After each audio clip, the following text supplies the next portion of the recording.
What is going on, guys? It is Wrestlelamia here, back with another video. It's the first Raw of February as the road to WrestleMania makes its way towards the 18th February Elimination Chamber PLE. Last night's show features 3 Elimination Chamber qualifier matches and a steel cage grudge match between Becky, Lynch and Bayley. Join us now as we look at this week's edition of the Red Brand, as well as the wildest news stories and rumors you need to know, including WWE has drastically changed WrestleMania plans, a huge bout planned for Elimination Chamber, Lawler has been rushed to hospital, WWE superstars won intergender matches, Becky Lynch's Jeff Hardy tribute, where was Rhea Ripley, and much more. Be sure to subscribe and hit that notification bell for daily wrestling videos, and follow us on Facebook for exclusive lists. Also check out our new channel, Wrestlelamia Shorts. Now, as always, we won't recap the matches, but just look at the good, the bad, and the downright ugly. As always, we start off with the good as number 1, Bobby Who. As we'll see, last night's Raw had some good promos and some bad ones. Brock Lesnar's promo definitely wasn't bad, as the Beast showed that he's mastered the art of promos, rounding out his wrestling persona as more than a monster who wrecks opponents. Bobby Lashley was in full heel mode, telling Lesnar he's bested him in every encounter, either by beating him or leaving him unconscious, so why should he give him a match? The Almighty went into diva mode, telling Lesnar he'd have his attorney, agent and manager review the contract and get back to him.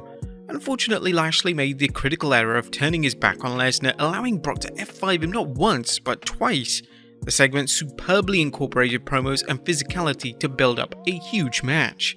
Also, that line, "I crawl into bed with my wife, and after 4 or 5 hours all I can think about is Bobby Lashley."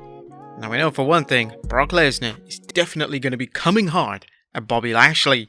Seth Rollins, I'm coming for you, boy. And I'm coming hard. Number 2, an exciting match. Did last night's Alpha Academy vs Cedric Alexander and Shelton Benjamin bout have any stakes like a title shot? Well, no, but it was still an action-packed bout that was entertaining and likely had fans looking for a rematch down the road. It remains to be seen just what MVP's role with the former members of the Hurt Business is, but one thing is clear, both superstars are benefiting from his presence. Number 3, WWE cutting its losses.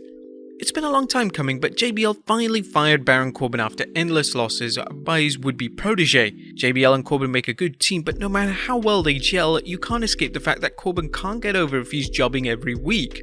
Hopefully the WWE is either using this breakup to lead to better things for Corbin, or it's just a case of the WWE cutting its losses while it figures out the latest makeover for Corbin. Number 4, Theory looks like a champion. Austin Theory continues to up his game when it comes to presenting himself as a champion. The US champion drove up to Raw in a Lamborghini, clearly living the good life that comes from being a champion. Theory looked like a champion and a celebrity, furthering his development as a major player in the making. The segment also drove home the benefits of holding a title, the big bucks that come with it. Number 5, Roman Reigns was the son Dusty always wanted. Last night's promo between Cody Rhodes and Paul Heyman was a masterpiece. First, Cody put over Sami Zayn, telling the fans Zayn might be his opponent at WrestleMania rather than Roman Reigns, a way to remind fans of the critical championship contest coming at Elimination Chamber. Things took a sharp detour when Reigns' tribal council Paul Heyman showed up, leading to a compelling exchange that incorporated reality and kayfabe. Cody had a heart-to-heart with Heyman, shaking his hand and telling Heyman how much he respected him. Rhodes told the fans it was time to pull back the curtain, and he told a somber story of how Dusty was flat broke in 2000. That is until Paul Heyman offered him an appearance on ECW, paying Dusty and restoring the American Dream's confidence in himself. Cody couldn't thank Paul Heyman enough. Heyman seemed genuinely touched by Rhodes' gratitude, but it didn't take long for Heyman to show his sinister side. Paul recalled Dusty's days as a trainer at the WWE PC, listing the many wrestlers he named. Heyman pointing out that Dusty never trained Cody, perhaps because he wanted him to step out of his dad's monument-sized shadow. Heyman used his words to strike close to home as he told Cody Dusty always considered him as a favourite, but that Dusty said that Roman Reigns was the son he always wanted. Rather than destroying Heyman, Cody told Heyman he'd just make things personal and to tell his boy he's coming for both of his titles. This was more than a powerful promo, it was a carefully crafted character study of both men, showing Rhodes' virtues and Heyman's willingness to use anything to get an advantage for Roman Reigns. This promo became an instant classic and is already being talked about as one of the best in recent memory. Number 6, planting some storytelling seeds. More good plots and subplots as the WWE had fans wondering what MVP's role is with Cedric Alexander and Shelton Benjamin, why Nikki Cross apparently is stalking the Garganos and Dexter Lumis, and what's next for the Maximum Male models now that they're on Raw. And it's Lita. Quite a surprise in last night's main event as Hall of Famer Lita showed up to give Becky Lynch a hand during her steel cage match against Bayley. Things looked grim for the man when Dakota Kai and Io Sky interfered in the match, but then Lita's music hit and Lita ran in for the save, taking Kai and Sky out. This was all Becky needed to show her superiority, and she defeated Bayley. As we'll see in the news, this may only be the beginning for Lita and Becky as a team. But that was the good. What about the bad? Is number 1 a stalled start. Last night's Raw featured the 284th return of Edge to Raw, with Beth Phoenix joining him in the ring for a promo. Edge and Beth called out Rhea Ripley. What was funny was that Beth wasn't having it this time, as she clearly told Edge no.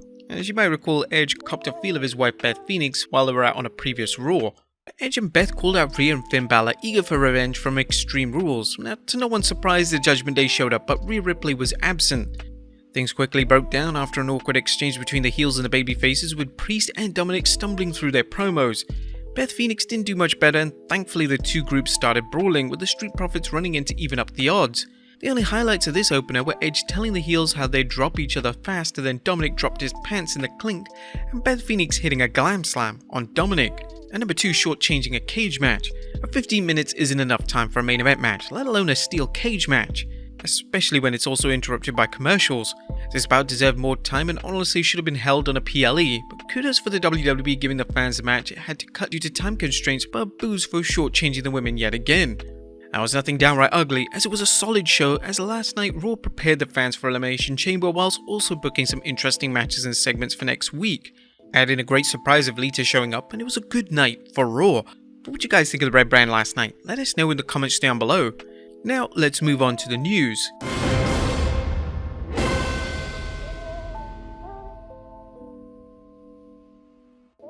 Our first story looks at WWE drastically changing the plans of WrestleMania.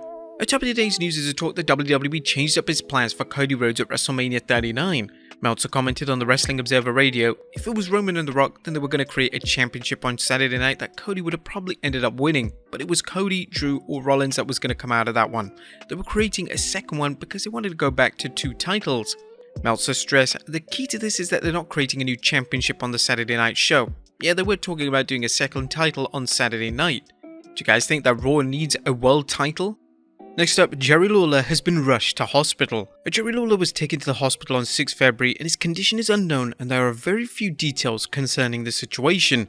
Here is what we know as of now. PW Insider's Mike Johnson is reporting, the story that has made the rounds is that Lawler had been out for lunch with friends and sometime after that lunch took ill and was rushed to the hospital. PWInsider.com had learned of the issue last night, but out of respect to Lawler and his family had chosen not to report it.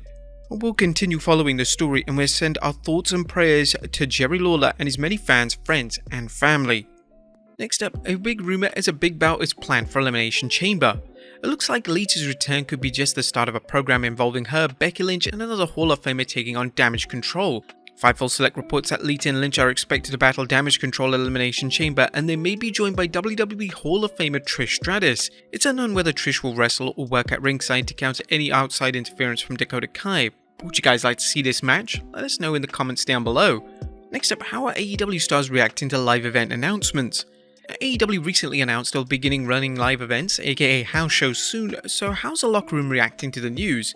Well, according to Fightful Select, the reaction has been positive and the Patreon site reports that multiple wrestlers had lobbied for it in order to help younger stars get experience by working matches with established stars. Next up, WWE superstars want intergender matches. Now, the upcoming Rhea Ripley and Finn Balor vs Beth Phoenix and Edge match at Elimination Chamber shows the WWE still booking intergender matches. A recently current Raw superstar Mason weighed on intergender matches, telling Wrestling In, I love it, intergender wrestling has been a part of me for as long as since I've started. I've been doing it for years, and even just the little stuff, it might not be what I used to do in the Independence or an Impact, but just the little stuff, it just means so much to me that I get to go with the boys and hang out with them. The former member of Retribution also explained how the WWE's male superstars feel. They're just excited, if not more than us. Would you guys like to see more intergender matches in WWE? Let us know in the comments down below. Next up, where was Rhea Ripley? Rhea Ripley missed this week's Raw for the kayfabe reason that she was making a promotional appearance. However, what was the actual reason for her absence? Well, it turns out the Nightmare was spending some quality time with her family, as she tweeted a lovely family photo. And finally, Becky Lynch's Jeff Hardy tribute. Last but not least, Lita's surprise return on Raw brought back memories for Lita fans and apparently nostalgia for Jeff Hardy. Twitter user Wrestling Covers posted a brief video of Becky Lynch and Lita celebrating in the ring after Raw went off the air. It's just another example of how one generation of wrestlers often inspires the next. But there you have it folks, the wildest news stories and rumors you need to know, as well as a review of this week's Raw. Be sure to leave your comments down below, and I'll see you next time with some more wrestling content.